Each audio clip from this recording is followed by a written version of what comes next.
বিশ্বকাপের মঞ্চে 7 আপ শব্দটি ফুটবল প্রেমীদের কাছে এক বিশেষ স্মৃতি। 2014 সালে ব্রাজিলকে 7-1 গোলে হারিয়ে ইতিহাস গড়েছিল জার্মানি।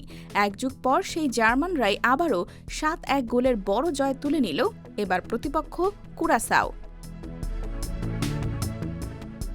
হিউস্টনে অনুষ্ঠিত ম্যাচের শুরুতে কুরাসাও সমতায় ফিরলেও পরে জার্মানির আক্রমণের সামনে দাঁড়াতে পারেনি। কাই হারভার্টসের জোড়া গোলসহ 7বার জাল কাঁপিয়ে দুর্দান্ত জয় নিশ্চিত করে জুলিয়ান নাগলসমানের দল।